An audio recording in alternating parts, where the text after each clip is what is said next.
Wino wica.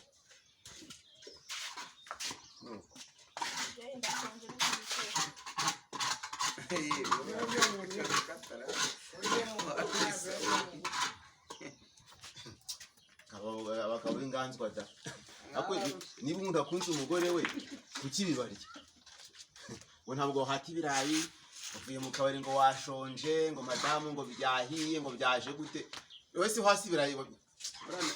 umva yewe niko nkora rero gasatsi rwose ngomba guhata ibirayi pe gakumva akazi umugore wanjye nkamukunda nuko namukunze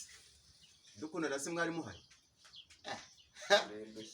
araba becha shama mbabare mwe abijyana yaterekera ariko ubundi ndashaka kubaza akantu gato kuki ibirayi byahenze imboga zigahenda nano muri bya biri byo hajya niyanaye bya ikerenira ni ikereni harya ni bari ikereni ni bari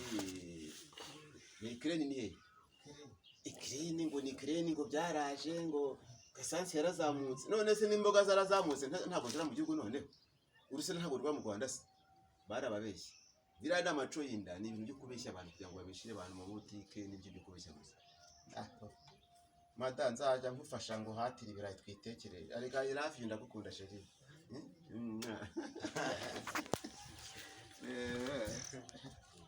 no kwanyene nikuraza siwaje kwarunga ibirayi yego shukarunga ibirayi ndahati karonga so n'ubwuzuzanye ntabwo ari uburinganire noneho turi kuburinganire mu bwanka ngabagabo renga abagabo ngo barahotera babakubi nibyo ndashimira Perezida Kagame wa Repubulika ko avuga uburinganire bwiza na madamu uburinganire ni sawa ariko ntabwo none ubwuzuzanye sina waje kuzibira sheri waje sheri ko ngukunda ko kuzi ko nakuhebeye koko kabyara sheri waje sheri we nariko igisi ariko I love you sheri waje ariko uvuga ngo shushu shushu ba shushu be n'umugabo none waje shangwe no sheri n'ukuri ndakukunda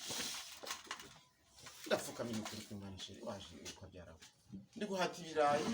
nawe kugira ngo uruhuke none kwe waba uri kaza kuko ndakunda kwingira nuko waje koko sheri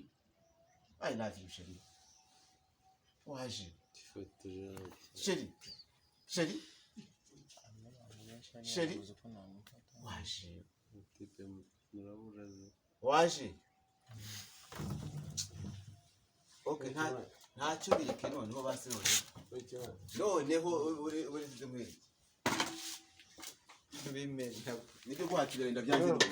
niba nguhamagaza uzi ibirayi ari byo wabihasi wanze kubihata ngo utiyambise inzara zawe kubera ko ngukunda nenda byanze none ye kubiteka none sha nurya ungaye urese